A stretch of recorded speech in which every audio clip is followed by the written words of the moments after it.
just want to make sure I've got my chat box because I want to be able to answer any questions. Where's my chat box? Chat. There we go. Okay, folks, I'll put the chat over here. Thank you for joining me. Okay, the first thing I'm going to look at is the stock markets because there's some pretty good developments there. And please do ask me questions. That really would be helpful to me if you can. Okay, let me see now. I'm going to actually close some of this up a little bit. So I'm going to be focused on this here, which means I need to put this there. Okay, so we're looking at the daily E-mini S&P. Actually, probably start on the weekly. So basically, the whole world is the whole trading world, at least, is wondering why these stock markets are so high, and when are we going to go back down again? And I think that the answer to that is that we could be doing that quite soon.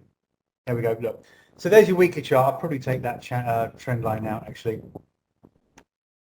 I think we're in this sort of downward channel. And if we are, then obviously we're testing the resistance level with the 50-week moving averages at 43.38. What was last week's high or this week's high? 43.27. Okay, so look, we got to within 10 pips or 10 points on the S&P of the 50-week moving average. So that should be a good resistance level. Now, this is what I will do next. You see, we're just getting overbought on the slow stochastic on the slow stochastic at the bottom of the weekly chart. Doesn't mean a huge amount, but it's worth noting. On the daily chart, the slow stochastic is extremely overbought, has been for a while, but then, you know, markets can stay overbought in a bull trend for a lot longer than you or I can stay short. So that's not really something to take too much notice of. Okay, I've got similar sort of trend lines on my daily chart, but I've also got my fib levels. Now the 61.8% fib comes in at 43.61. It would have been a lot more convenient for me if that was around 43.20, 43.30, because I could have said how nicely that all combines into an area of resistance that's very precise. So it's not that precise, but it is all within a 40-point range, so that is 1% of the value of the E-mini S&P. So, you know, a 1% resistance range, I think, is perfectly acceptable. So already you can see that we have hit the 200-day moving average in the E-mini S&P in very overbought conditions in what was a very strong bounce, which, as you know, if you've been following me, I did predict this bounce anyway. So and this was always my target. Well, this is my first target, to be fair. 40.80, 40.90. I didn't know if we would get through that, but obviously we did, and then that ended up being a really good support level. So we pushed on to the next target, which is fairly obvious to anyone who knows anything about technical analysis. It's not rocket science.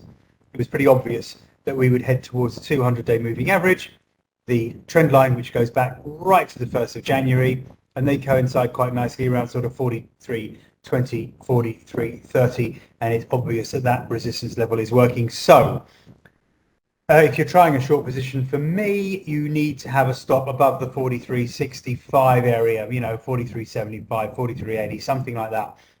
Once we get, if we were to hit that price, then I could say that this very important resistance area has been broken, but obviously for now it is holding. Let's just have a look at the weekly chart to see what kind of candle we have on the weekly chart so far.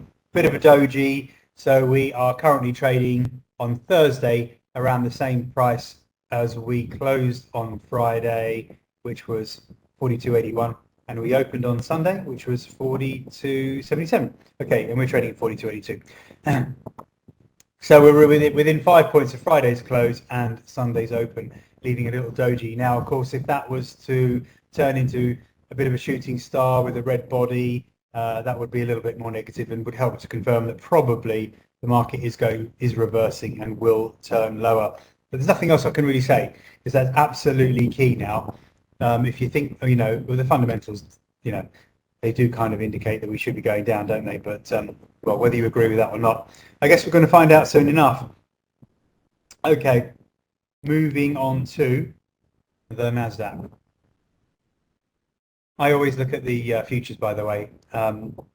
I get questioned by my subscribers all the time which contracts to look at. I look at the futures because I believe, or certainly I'm a bit of a dinosaur, I've been doing this for 35 years, but certainly the futures contracts used to be the most liquid, and they were the ones that were open from Sunday night till Friday night, so you had 24 hours of data for that period, and good volumes. So I've always used the futures. I know there are like CFDs, and there's the cash price and all sorts of different index contracts, but for me, I stick to the futures. Okay. Now then, there's quite a lot of Fibonacci levels on here, so it might look a little bit confusing to you. Actually, do what I always do, just have a look at the monthly chart. So, it wasn't a huge surprise. In fact, why not put it on the monthly chart? There we go. So it wasn't a huge surprise to see the Nasdaq bounce. If you were watching my webinars with FX Street in the last couple of months, you'll know that this was a big level for me and for probably a lot of people. It was pretty obvious. I took the 2009 low, which is at 600 and hang on. Actually, the low is actually 600 and oh, sorry, the Nasdaq. So the Nasdaq, I was thinking 666 was the set, so was the E-mini S&P low, but the Nasdaq low was 1,040, and of course we've rocked it since 2009. Look at that! Don't you wish you owned stocks through all of that period? Now, since then, I'm going to call it a crash because we did go down 35% or so. So the Nasdaq collapsed to what was certainly good support around the 10,800, 10,750 area, with the 50-month moving average just below there when we hit it, or didn't quite hit it. Where did we get to? 11,036. So we got pretty close, but we didn't quite touch it. And I must admit, that was where I was looking to buy it. So I will admit I never got my chance. But we did bounce off it. And look, the 200-week moving average was also there at around 10,800. So it was just such a good support level. But obviously, I wasn't the only person to spot that. And some investors or traders were getting in quite aggressively before then, because we did turn around. This sideways pattern was a little bit confusing for me. I thought we'd have a much stronger bounce, but we needed to consolidate first, and then the market took off. Okay, look, these levels have worked really well. So my 23.6% fib, I just took it from the second swing high there. That kind of worked as resistance. We did overrun it a little bit, but with the trend line on there, look at that. We broke out, hit the next fib area, came back to the fib area around 12,050. Little trend line there as well, and the 50-day moving average, and boom, we took off. So look, I've left all the lines on because they really did work so well. And then we took off. Finally, this was actually the rally that I was kind of looking for from here and didn't get it. I never know the speed or the pace of the recovery, but I'm quite good at guessing the direction. And we took off, paused around the 100-day moving average, but then ripped higher. Now, we have got to the 61.8% fib from the second peak in March, coupled with the 500-day moving average, which is a pretty strong moving average. Look how nicely the moving average held this first dip in the beginning of the year, the first quarter of the year, bounced off it nicely. And look, we had a lot of congestion around the 500-day moving average here. Once we broke below it, we struggled to get back through above it, and of course eventually we did collapse because we couldn't get back through it. So will we see something similar here, something similar to what we saw at the end of April, beginning of May? Will we see that now? That's the question. And look, the red 200-day moving average as well, also doing a really good job as resistance once the market broke lower and was establishing some sort of bear trend. So again, we've got the red 200-day moving average drifting slowly lower towards the 500, which is a 13,684, and the red 200-day moving average is trading at around 300 and whatever, 330 points higher. So it won't be too long before those converge. And obviously, assuming we don't race higher, the red 200-day moving average will cross below the 500-day moving average, and we have not seen that happen since, wow. Well, we kissed the 500 there. When was the last time the 200-day moving average crossed below the 500? I haven't actually had a look at that. It's quite interesting for me to see it. So I'm going to scroll all the way back. 2013, look, the 200-day moving average has been holding above the 500 ever since 2010. So that was when we crossed over. So that was about a year after the market, the Nasdaq bottomed out. End of 2009 and sort of, beginning of 2010. So it really was only, whatever, 9 months or so before the red moving average. And again, so the 200-day moving average has not traded below the 500-day moving average since 2010. So it's going to be interesting to see if that happens. That would be obviously a longer-term sell signal. If you believe in moving average crossovers, of course they are lagging indicators, but it would be interesting. So there you go. 200-day moving average and the 500-day moving average both work pretty nicely as support and resistance levels, or they have historically. Let me just go over that again. You can see how the price held above the 200 on that rally from 2020, and that was the COVID crash, wasn't it? It seems such a long time ago now. Now, I actually do just want to go back to my own reference. So I just want to remind myself how good that 200-day moving average has been as a support level. So sorry if you already know, but I'm actually selfishly just looking at this from my own point of view. Yeah, look, really has been pretty good. Okay, we did dip below there, but then held above the 500 in the second quarter of 2019. But let me see that period from. Yeah, every time we touched it or got near to the 200-day moving average from that run from 2016 was a really good support level, the 200-day moving average. Just going to go back a little bit further. Yeah, these moving averages don't work very well in sideways trending markets, of course. So through the second half of 2015 and the first half of 2016, they were of no use to us whatsoever, but that's normal. A bit like Bollinger, that's when Bollinger Bands tend to take over and they tend to be a little bit more useful than the moving averages. But look at that. The red 200-day moving average was pretty reliable from 2013 at least. Really good support level. And let's go back to 2009. This way, see it all the way back from the global financial crisis. Yeah, so there's the 200. Not so good when we were trading sideways, but once we really had established that bull trend, then the red 200-day moving average really did do a really good job, didn't it? Okay, that's interesting. I've forgotten about that. I just wanted to have a look. Okay, hope you found that useful. So there we go. The moving averages. It's all about the moving averages for the Nasdaq September contract.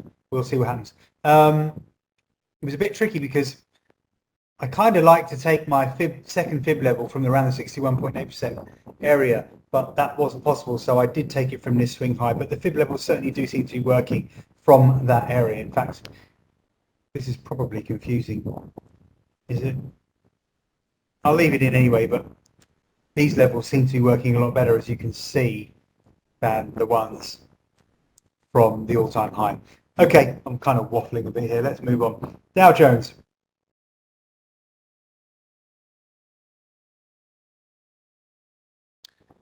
Okay, the E-mini Dow Jones has also obviously been tumbling. Let's go back to my weekly chart before I start with this. Actually looks a bit more positive, but let's start by looking at the weekly chart. Okay, no particular pattern there. I always like to look for head and shoulders, something like that, but we're not really seeing that here. But what a beauty as far as the fib levels worked on the. No, I'm going to have to show you on the monthly chart. There we go. So the data, well, my data only goes back to 2002 anyway for the futures contract, but the global financial crisis crash low in 2009 was 6,460. Wow, don't you wish you bought it there? So that went up 6 times. 6 sixes are 36. Look at that. We went up to 36,800. Good old run. I can see the 100-month moving average doing a real good job of support there too. So the 23.6% fib came in at 29,664. The little crash low was 29,741. So it was about 80 points above the big support level. Pretty accurate. That was why I picked a low, and that was why we bounced. also the 200-week moving average. Look at that, 29,300. So it was a little bit lower, but lending extra support to that area. And then we bounced. Okay, we've had a real good run, and if anything, the Dow Jones probably performed better than the other two markets insofar as we have achieved the 61.8% fib retracement. We've now beaten both of the 500 and the 200-day moving average. So the thing is, we've got the 61.8% fib at 34,100. And normally, I wouldn't really be paying too much attention to that. I would say we're trying to break above the rising wedge. We've broken above these trend lines, which are pretty important. Actually, that one's just confusing. I'll take that one off. Let's just focus on that one. We've broken above this trend line that goes back to the beginning of January, joins the peak of the middle of April. That coincides nicely with the 200-day moving average. So that really should have been a very good resistance level. And even the rising wedge trend lines, you know, if I hadn't seen if I was looking at this 4 days ago, I'd have said there's a really good chance that we're going to peak here. We've got a rising wedge, which is quite a negative pattern in a bear trend. Anyway, we're hitting strong resistance level. We're hitting 200-day moving average. And we've also got 61.8% fib just above it. But so it's only the 61.8% fib that's holding us. But I put more, I put more focus, more value, more weight, if you like, on the 200-day moving average and the trend line. For me, that's more important. So the fact that we're holding above there is actually quite positive for the Dow Jones. It's a slightly confusing picture when you look at all three of the US stock markets. I guess we're going to have to see where we close on Friday. If we close on Friday below 33,700, then that would look pretty negative for the Dow Jones. That really would. That would have been a false break higher. 33,800 is the value of the 200-day moving average. So if we close below 33,800, I'd say that would be pretty negative. But for now, as long as we hold above 33,800, looks quite good. Obviously, we do need to get through 34,100. We peaked above that on what was that, 2 days ago? So that was Tuesday. But the last trade, the close was 34,118. So we closed pretty much bang on that fib level. So we haven't beaten it on a closing basis. So there's arguments for longs and shorts really. If you're bullish, I can say, okay, this looks pretty good because we have closed above the trend line, the 8-month trend line and the 200-day moving average, and this lower trend line here of the rising wedge. So that is a really good support level. But if bears have something to hang on to for the fact that we haven't managed to close above the 61.8% fib on a closing basis. So we get up through 34,200. This is going to look pretty positive. We get down below 33,800. This is going to look pretty negative. So there's that 400-point range that we're holding in between right now. We have to wait to see which way it goes. Yes, we're very overbought on the stochastic on the daily chart. So that it's worth bearing in mind. We're just getting overbought on the weekly chart. Now, I'm not going to talk about fundamentals because to me the fundamentals look quite negative, but that's not what we're here for today. I'm just looking at the technicals. Okay, that's it for the Dow Jones. Sticking with stock markets, can we look at the DAX? Which is a little bit more confusing. We have managed to get to the 38.2% fib, which is good. 13,850, 13,900. We actually got as far as 13,970, so we overran there a little bit. But this big red candle yesterday obviously pushed us way back below. Now, I'm wondering, I can't really call this a bear flag, I don't think. I would have wanted it to stretch further down to the what was clearly a double bottom low down here. Let's have a look at the weekly chart. I should have done that first, but I just want to check where that double bottom low was.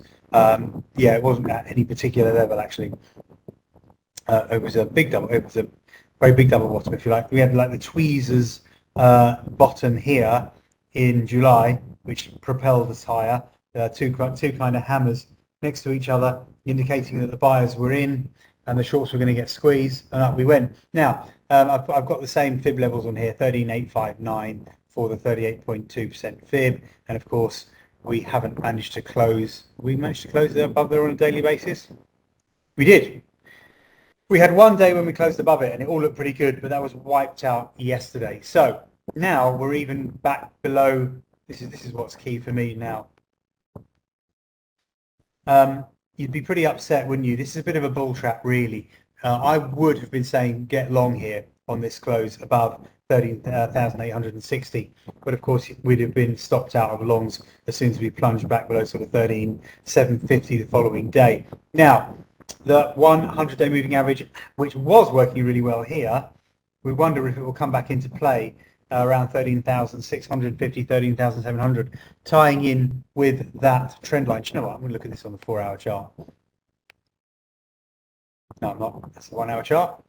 Let's have a look at the 4-hour chart. Where is my... Here we go.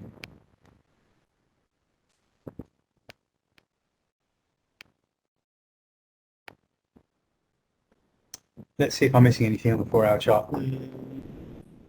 Yeah, well, we're trading above the major moving averages, which is quite positive.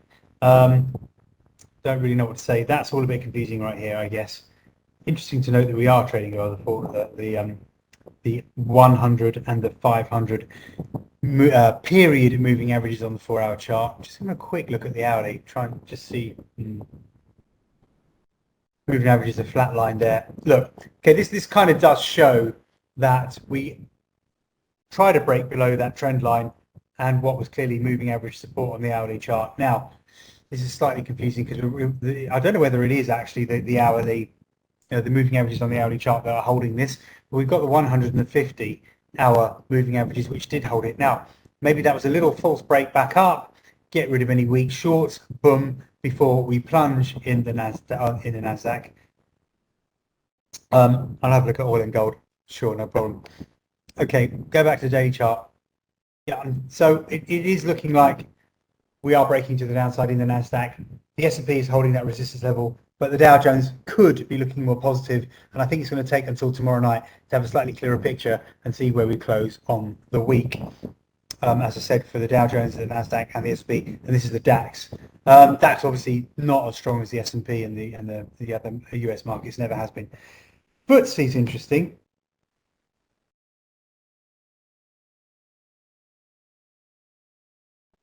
Remarkably strong, very close to the not the all-time highs, sorry, but very close to the 2022 highs. Really has recovered nicely. There we go. Look. Now, not quite the all-time high, but not that far off them actually. The all-time high up there at 7,885. So a good recovery in the FTSE, but worthy of note, just some negativity creeping in. I'm not saying go all out and sell into big short positions just yet, but there's definitely some negativity creeping into the stock markets, or the 5 that I follow anyway. Look at this bearish engulfing candle.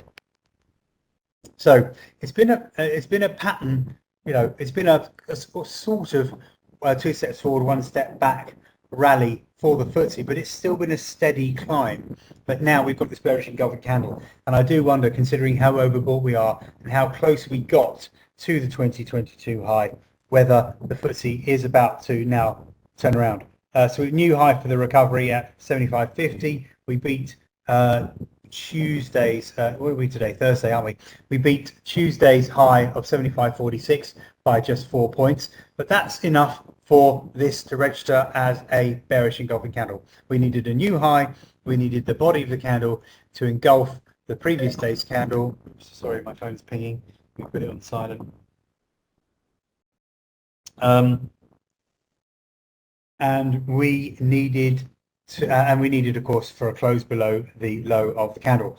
The previous day's candle low is 75.01, yesterday's close was 74.81. Now we've got a bit of recovery today, so the bearish engulfing candle doesn't mean, although it can trigger an immediate collapse to the downside, but it doesn't always mean that. It may just mean that the rally has ended at this stage and we may just trade sideways, and maybe we'll build a pattern, maybe we'll build a double top, maybe we'll build a head and shoulders. We don't know, but the bearish engulfing candle is certainly a big warning that just look out. The selling pressure is starting to increase.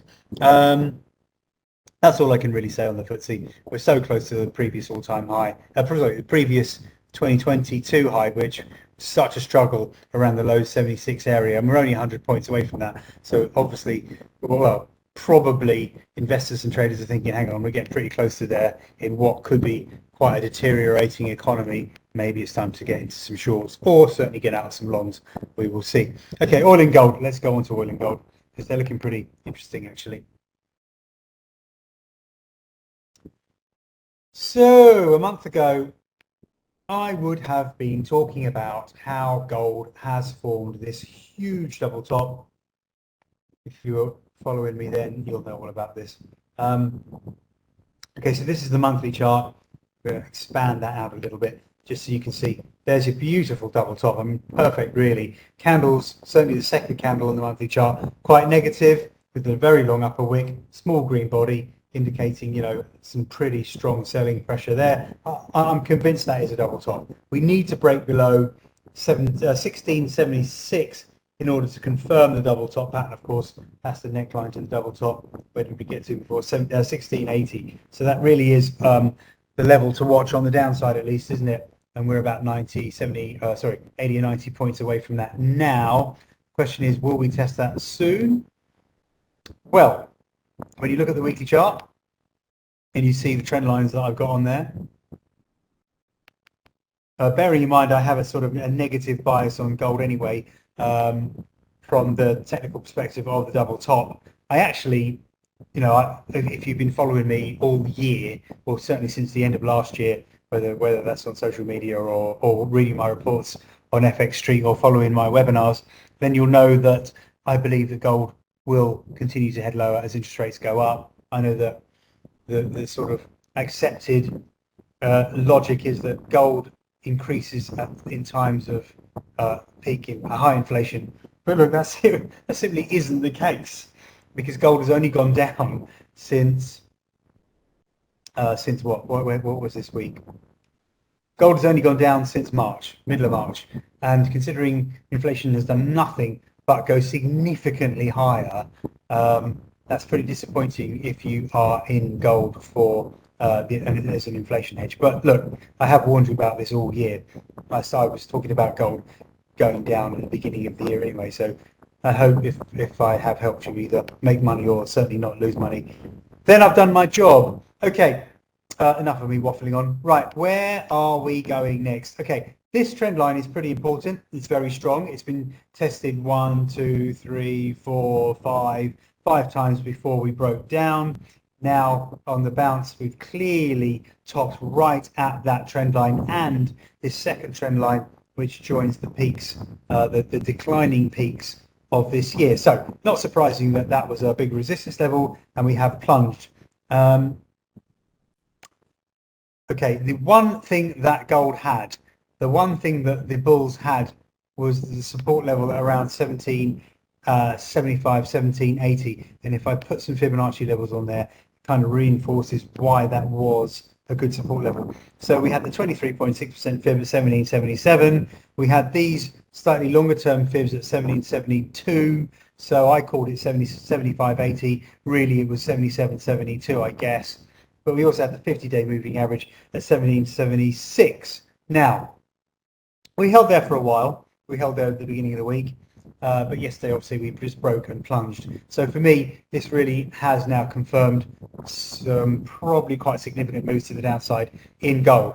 We failed to break above the trend line. We do have that double top. We are in a negative trend for this year. We didn't manage to get anywhere near the 500, 100 or 200-day moving average of resistance areas, which were bang on the 38.2% fib. And I was hoping we would get there, because that really would have been just such a beautiful place to get short, but we didn't get a chance. And already we've turned lower. Now, this is probably a flag, a bear flag in a bear trend. It looks likely that that was the case. We broke below it, retested the resistance and have plunged. And as I say, we've broken below what should have been good support. Well, it was good support. It did hold for a while. 1772, 1777, it's broken lower and now holding below the 50-day moving average. So really, I'm afraid, Matt, I hope you weren't expecting me to tell you the gold's going to go through the roof, because unfortunately I can't do that. I think it's going down. I think we've just basically broken the last line of defense for the bulls, and the 8-month bear trend will resume. Is it 8 months? No, it's not actually, because we peaked in March. So what's that? March, April, May, June, July, August, 5-month trend line. But still, with that double top, I think gold's going lower. And on that subject, I'm going to look at silver. The silver is actually more negative, and it's almost like silver dragged gold down this week. Silver was looking all right once we got through 20 2020, 2030, but it wasn't to be. It stumbled at a relatively minor resistance level. I really don't, I would not have been suggesting a short position at 2080 if I'm honest. We'd gotten through the 200-week moving average. Oh, there's a 50% fib there on the longer term chart. Maybe I missed that. 2080.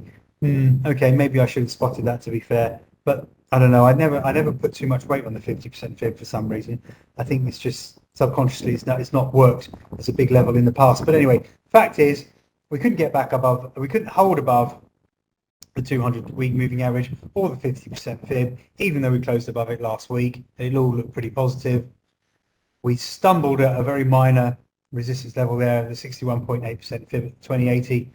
I will admit that I would not have been suggesting a short there, but the fact is that we've now broken back below the 2000 area, or more importantly, sort of 2020 to $20 area in silver, and this really looks probably more negative than gold, if anything. Oh look, we've got a bearish engulfing candle on the weekly chart already, and it's only Thursday. So assuming we close below 1977 in silver on Friday night, tomorrow night, then we have a bearish engulfing candle as well, I do believe. 2086, yeah, we've just about got it, because this week we traded 1 pip above last week's high. So that therefore can be categorized as a bearish engulfing candle. Anyway, look, I think silver's probably going down. There's nothing else I can say on that. Let's have a look at oil. Got 5 minutes left, so we can do oil. I've struggled to read the oil chart lately, if I'm honest. For some reason I did predict that we would turn lower, but maybe that was more luck than judgment. To be fair, it was just a gut feeling rather than something that was screaming at me from the charts. We did have these trend lines, which kind of worked. Anyway, look, weekly chart isn't really telling me much. That's the truth. I'll tell you what is confusing me. I don't know whether to take my fib retracement from here. In fact, you know what? I'm just going to experiment with you now. What do I want to do here? I know what I want to do. I haven't actually done this, and I should have done if I was a good technical analyst. I'm going to take that off, and I'm going to put this on a daily chart. I'm just going to see how the fibs match up, because this has been confusing me for a while. I haven't played with it, but I haven't played with it for recently. I just want to see how these, because this is when oil went negative, of course, and those guys in Essex made 600 million in an afternoon, I think. I love that story. Now maybe I should be paying attention to this, because actually the levels really do line up quite well. Look at that. So we've got some support at 90.20. We're around the $90 area in oil. That's 23.6% fib. Let's just put some trend lines on here. I should definitely take that one. There we go. I should probably take that one. Yeah. Okay, there's your channel back in it. What else can I do with this? I can add another second set of fibs here. Probably a bit late now because we come down so much. Yeah. So basically 88.43. Oh, we're trading above there now. We haven't closed below 88.43 on the weekly chart yet. So there's actually a chance of a recovery, I would say. Obviously, the 50-week moving average at 92.45 is a factor. That's pretty much this week's high, is it? 92.10. Okay, so the 50-week moving average is a factor. That black line. Bear that in mind. 92.40, 92.50. Close below 88.00 would certainly be negative. I would say then that this support level has been broken. I don't like the fact that we're trading below the 50-week moving average anyway. I don't particularly like the fact that we're trading below the 23.6% fib. I'm going to trust it. I put it on there, and at the end of the day, that was the low. The fact that it was a negative number doesn't mean that it didn't happen. Okay. On the weekly chart now, on the hourly chart now. No, I'm not going to do anything with the hourly chart. Just having a quick look, but I'm going to go back to the daily chart. Okay, now then. This trend line, does look quite important. I'm going to actually change the color so you can see it. I think if I put it in white, you'll probably see it a bit more clearly. Oop, I've only got 5 minutes, so I better hurry up. Line width, let's give it a bit of thickness. There we go. Okay, so this white line goes back to March, got the April low, got the July low. We've been mucking around through it ever since. But it is a factor. It is holding now. It's around the $90 area. So that's your first hurdle on the bounce. And actually the $90 area, if I remember correctly, is the fib level, isn't it? On that chart that I had. Yeah, 90.19. Okay. Coinciding quite nicely with that trend line at around 90.10. Okay, look, that's bang on. So that trend line and the longer term Fibonacci level are bang on $90. So where have we got to today? What's the high? 90.08. Look, okay, so that really is clearly a very important level. The high 2 days ago was 90.65, and we rejected that quite spectacularly. So we're going to have to get through sort of the high 90 area for oil to push on. We've got a trend line resistance at around $93. That's probably the next significant level. What are these little swing lows here? 92.5. And then we've got 94.50, 95.00 acting as a very strong resistance level from the 23.6% fib and the 200-day moving average. Those are the three levels in oil that I'd be looking at. 90, and then 93, and then 95. Quite round numbers. Don't normally get that. That would be it for me for oil. Those are the levels that I would be looking at. But trend-wise, pattern-wise, it's a bit tough, isn't it? Obviously, we are in a bear trend since June. But we're in a longer-term bull trend, no question about that. Yeah, I don't really know what else to say about oil. It's a bit messy, isn't it? I'd love to see. There's just no pattern there that I can say right. Got nothing I can put my finger on. Yeah, I think that's all I can say. Okay, I'm lost for words now. Lost for words for oil. Okay, I'm just going to save that. Oops, my daughter. Right, I'm going to save that. And is there anything else I want to show you? I've only got 3 minutes, so probably not even worth looking at another chart. But have you got any questions or anything you want me to look at quickly? I'll tell you what I could do. I could just finish off. I'll look at the dollar index because that kind of gives us a broad idea of where the dollar's going. Now, this chart's been working really quite well. So the fibs worked well, and we had a good support level around 104.60. And we had a decent trend line there as well. We had it looks obvious now, but it was looking pretty obvious when it was forming that was a bull flag, perfectly normal pattern in a strong bull trend. And this really was textbook down to the 23.6% fib. I had a second set of fibs on there, which I could probably take off. No, I'll leave them on actually, because they're going to work as targets on the way up. Bounced beautifully off that area just above the trend line, and now we're back up through the upper trend line, the upper downward sloping trend line of the bull flag. Once we broke through there, look, the trend lines are just doing their job really nicely, aren't they? Look at this second trend line here. That's now acting as support once we got through there, and it looks like the dollar's just going to take off. I certainly wouldn't want to be short the dollar now.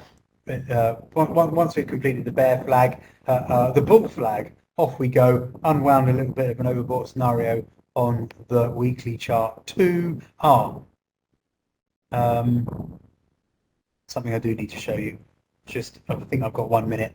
On the monthly chart, there are some pretty important levels for the dollar index, if I remember correctly. Haven't looked at it for a while. Yeah, so 106.60. We need to get it back above there, and we are now 106.89. That is a huge longer term fib level. 106.60, the 38.2% fib going all the way back to 1980.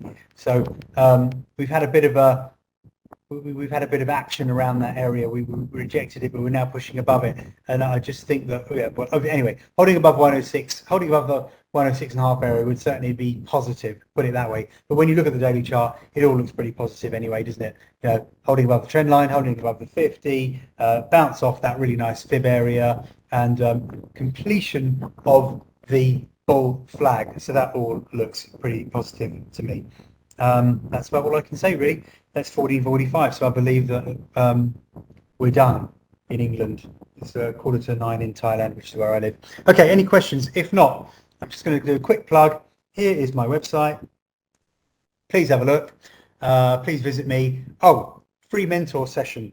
If you go there, you can book a 15-minute session with me. If you've got any questions, if you've got any issues with your trading, whether it's technical or whether it's account management, trade management, risk management, go to my website, book a 15-minute session with me, and I'll go through some stuff. I seem to be helping a lot of people, and I'm quite enjoying it. No charge, it's all free.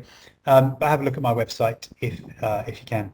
Okay, we're done. That's the end of the session. Thanks so much. Really enjoyed it. See you next month.